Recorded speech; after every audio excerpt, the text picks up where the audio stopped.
네, 여러분 안녕하세요. 두 번째 랜선 진료실 시간입니다. 오늘은 어떤 질문이 있을까요? 서울시민 감자라네님께서 올려주셨고요. 7월에 급성 바이러스 간염을 진단받은 환자고, 당시에 이제 황달이랑 복수가 있는 상태였고, 그 다음에 지금은 복수도 없고 몸이 괜찮으시고 오히려 이제 살이 조금 찌고 있는데, 혈액 검사에서는 수치가 계속 좋아진 것 같은데, 그 파이브로스캔이라고 얘기하는 그 검사에서 노란색이 45.7, 파란색이 209가 나왔다. 이거 내가 많이 위험한 거냐라고 물어보셨습니다. 일단은 파이브로스캔에서 파란색은 우리가 지방간의 점수를 얘기를 하는 거고요. 209점이면 정상입니다. 근데 문제가 이제 노란색이 45점이 나왔다는 게 문제인데, 그 파이브로스킨 기준으로 했을 때 보통 12점 정도에서 75점까지가 간경하고요. 12점 쪽일수록 초기 간경화, 75점 쪽일수록 되게 진행한 많이 딱딱한 간경화고, 20점이 넘어가게 되면은 이제 간경화 중에서도 뭐 많이 위험하다, 많이 굳었다라고 얘기를 해요. 그래서 45점이면은 사실은 굉장히 많이 굳은, 그러니까 문맥 고혈압이 진행된 간경화라고 볼 수는 있습니다. 그래서 뭐 급성 바이러스 간염이 아마도 B형 간염을 말씀하시는 거겠죠. 그러니까 B형 간염 약을 좀 드시기 시작하면은 한 1년, 2년 이렇게 파이브로스캔 검사를 하면 45.7보다는 내려올 가능성이 높기는 해요. 뭐 30 몇 점, 20 몇 점. 근데 어쨌든 지금 이벤트에서 45.7이라는 거는 되게 많이 진행을 했었다는 얘기고, 향후에 이런 합병증, 저번에 겪으셨던 황달이라든지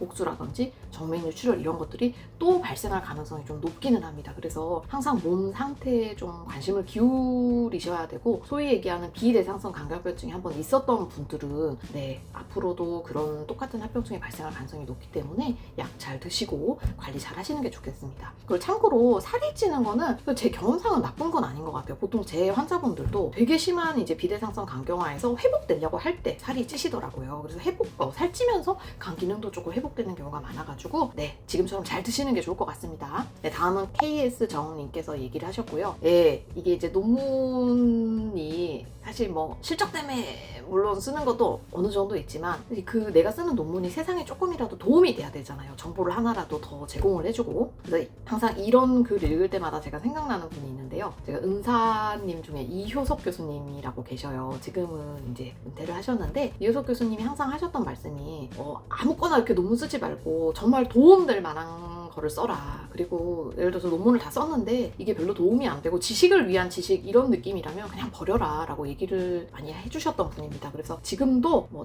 작더라도 정말 환자 진료라든지 아니면 그런 데 도움이 되면 쓰는데, 그렇지 않고 그냥 실적 때문에 쓰는 논문이면 가급적 피하려고는 하고 있습니다. 근데 이게 또 실적 때문에 쓰는 논문이 어쩔 수 없이 챙겨야 될 때가 있어요. 예를 들면 뭐 이제 저희 전공의 선생님이라든지 전임의들이라든지 논문 실적이 있어야 뭐 전문의 자격증도 따고 뭐 이렇게 할 수 있거든요. 그러면 이제 그분들을 위해서 뭐 증례 보고 케이스 리포트라든지 이런 것들은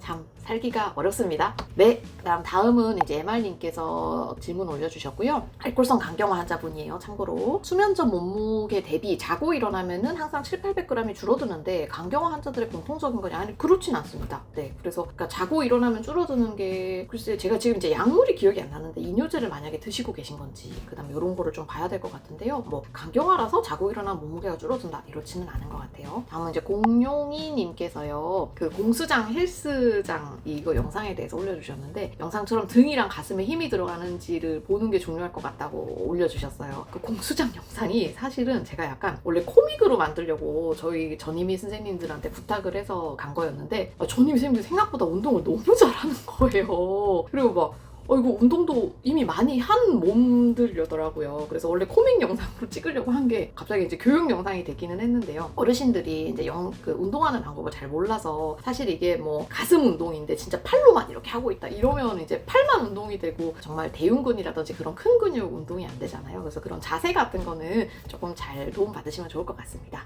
다음은 이상재님께서 질문 올려주셨고요. 전에 원광대병원에서 5번 정도 아마 그 정맥류 출혈 얘기 시술이었던 것 같아요. 시술했는데 교수님이 다른 병원으로 가셨다고 합니다. 아마 원광대 조훈길 교수님이셨을 거예요. 의정 사태를 겪으면서 많이 이제 주니어 레벨, 그러니까 조훈길 교수님도 저랑 나이 차이가 크게 많이 나진 않거든요. 저희 레벨의 젊은 의사들이 대학병원을 많이 떠났습니다. 그리고 사실 간 파트가 되게 손도 많이 가고 환자도 위급한 환자들이 많고 이래서 후배들이 잘 안 들어오고 있어요. 뭐 밤에도 당직이 아닐 때도 연락을 좀 받아야 될 때도 있고 그렇거든요. 뭐 이식을 앞둔 환자거나 이제 그럴 경우에는. 아무튼 그래서 참 필수 의료에 사람이 많이 와야 되는데 정책이 좀 더 받쳐주면 좋을 것 같습니다.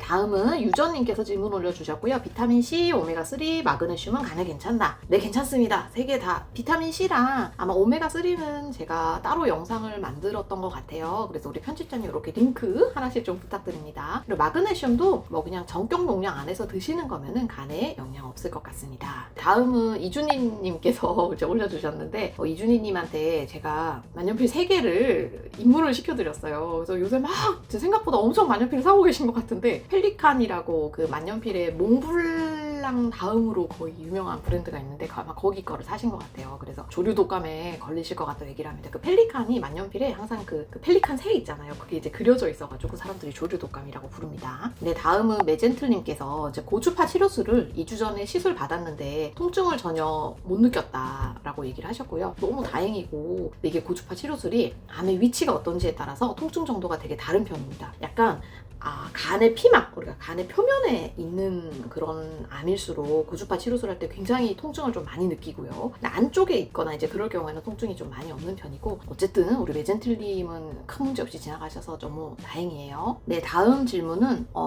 세계민님께서 글라이신과 L시스테인의 조합 주사가 간 기능 개선제로 사용되기도 하는지를 물어보셨어요. 그래서 제가 조금 정리를 한번 해드리면 이제 글라이신이라고 하는 거는 가장 단순한 아미노산이고 우리 보통 뭐 진정 아니면 수면질 개선 뭐 이런 쪽으로 연구가 조금 많았던 것 같고요. 또 우리 글루타치온이라고 얘기를 하는 이제 그 글루타치온의 구성 아미노산 중 하나입니다. 그다음에 L시스테인이라고 하는 게 있고 이 L시스테인은 황을 포함한 아미노산이고 얘도 이제 글루타치온의 구성 요소예요. 그리고 글루타치온이 아무래도 항산화 쪽으로 연구라든지 좀 사용이 많이 되다 보니까 항산화 기능에 중요하다고 돼 있고요. 이게 L시스테인은 보충제로도 뭐 헬스 보충제로도 가끔 보이긴 하는 것 같고 근데 이제 뒤에 설명드리는 N-아세틸시스테인, NAC보다는 생체 이용률이 좀 낮은 편입니다. 그래서 이 글라이신과 L시스테인 두 개 조합은 간 질환에 대해서는 연구는 크게 많이 없는 것 같아요. 네, 그래서 아마 이게 보통 글루타치온이 간에 어떤지 그거를 물어보신 거겠죠? 네, 글루타치온은 제가 한번 아마 영양제 관련한 영부인 영상에 올린 적이 있는데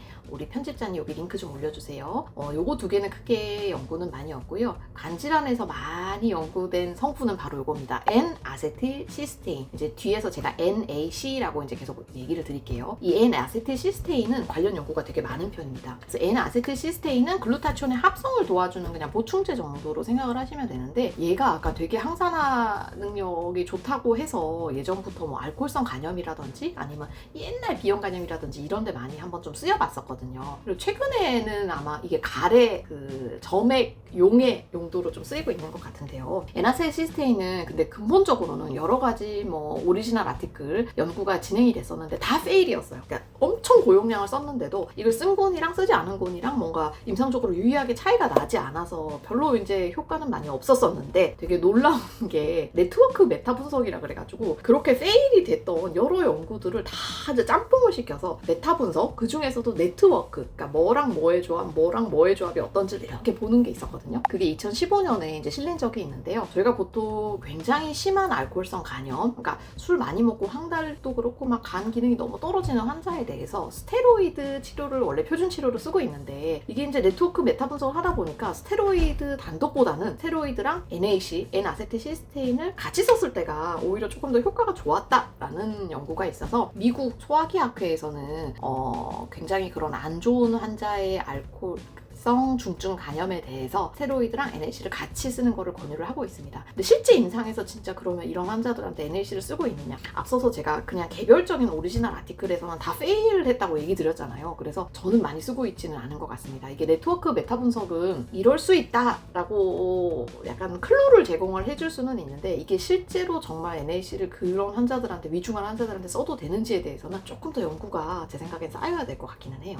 네, 다음은 푸른사탕님께서 자가면역 간경화가 이미 있으시고 간 수치가 40인데 로얄 젤리 먹어도 되는지 물어보셨어요. 로얄 젤리는 제가 찾아본 바에 의하면 일단 로얄 젤리 때문에 간 수치가 되게 위중하게 올라갔던 케이스는 많이 없는 것 같긴 합니다. 그리고 리버톡스라고 이런 독성 간염과 그 다음에 어떤 원인 물질과의 상관관계를 보고하는 사이트에서는 likelihood 스코어가 2 그래서 가능성이 좀 떨어진다라고 얘기를 했어요. 네, 그냥 개인적인 생각은 이 로얄 젤리가 호르몬이 좀 많이 섞여 있다는 얘기가 있어요. 그래서 이 자체는 큰 항생제가 안 될 수도 있는데 이게 몸으로 들어가서 다른 약제랑 상호작용을 일으킨다든지 이제 이런 반응들에 대한 연구는 부족한 편이고, 이미 간이 정상이 아니라 지금 자가 면역에 간경화까지 있으시면 굳이 그런 위험성이 약간이라도 있는 물질을 안 먹는 게 낫지 않을까라는 게 제 생각입니다. 저는 어쩔 수 없어요. 간 보는 의사고, 그렇기 때문에 효과보다는 항상 위험성에 중점을 둬서 얘기를 하는 편이고요. 간경화 환자분들은 그렇게 해야 간을 지킬 수 있습니다. 다음은 최복수님이시고요. 간경화 환자분이고 출혈을 한다. 근데 빨리 지혈할 수 있는 방법이 있는지 물어보셨어요. 이 간경화가 생기게 되면은 두 가지 원인 때문에 출혈이 많이 생기는데요. 우리가 비장비대가 생기게 되면서 혈소판 수치가 좀 떨어지게 되고요. 그 다음에 간 안에서 응고물질을 생성을 해내는데 간 기능이 떨어지면 응고물질이 떨어지게 되면서 혈소판도 떨어지고 응고 기능도 떨어지면서 출혈이 잘 나는 성향으로 바뀌게 됩니다. 그래서 보통 우리가 뭐 이렇게 예를 들어서 피 뽑을 때 한번 딱 찌르게 되잖아요. 그럼 정상인들은 한 3, 4분 하면 바로 멈춰버리는데 우리 간경화 환자분들은 5분 넘게 지혈 자제를 안 하면 계속 피가 나는 경우가 있고, 예전에 제가 한번 얘기 드린 적이 있었는데 간경화 환자인데 발치를 하고 귀찮아서 그냥 이 지혈을 잘 안 했던 분이 다음날 돌아가셨던 케이스도 있습니다.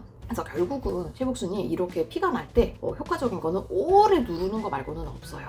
네. 그래서 이게 간경화가 있으면 사실 우리가 간이식을 하는 게 물론 근본적인 해결책이지만 그게 말처럼 쉽지가 않잖아요. 그래서 이제 뭔가 피를 뽑았거나 아니면 어디 부딪혔거나 피가 나는 상황에서는 밖에서 압박 지혈을 해주는 게 제일 효과적입니다. 너무 시원한 답이 안 돼서 좀 죄송해요. 네, 다음은 이제 알부민에 대해서 제가 영상을 한번 올리고 여러 가지 의견을 많이 주셨는데, 알부민이 그러니까 이제 다른 그런 영양제랑 달리 알부민이 나쁘다는 아니에요. 저는 나쁘다는 아닌데 비용 대비 효과를 따졌을 때 떨어진다는 거예요. 그래서 분명히 알부민을 드시고 지금 우리 황정자님처럼 효과를 보신 분도 있을 겁니다. 황정자님은 워낙에 뭐 흑염소나 이런 약 먹을 때도 효과가 없고 입맛도 없었는데 알부민 드시고는 잘 드신다고 해요. 그래서 알부민은 부작용보다는 그냥 이제 같은 효능에 비하면 너무 비싼 게 아닌가라는 게 제가 주되게 드리고 싶던 얘기라서 조금 잘 받아들이시면 좋을 것 같아요. 네, 다음은 다니엘 킴님께서 이분은 아마 광항 드시고 나서서 좀 급성 간염이 오셨던 것 같고 병원에서 오르사 처방하면서 아마 호전되고 있는 것 같습니다. 그래서 강황이 생각보다 조금 독성 간염의 비중이 높은 편입니다. 옛날에 제가 설명드렸던 가르시니아나 녹차 추출 이런 애들보다 빈도는 좀 덜하기는 하는데 일본이라든지 이런 데서도 강황 부작용을 많이 보고되고 있어서요. 네, 이상으로 랜선 진료실 시간을 마치겠습니다. 경청해주셔서 감사합니다. 여러분 항상 건행하세요.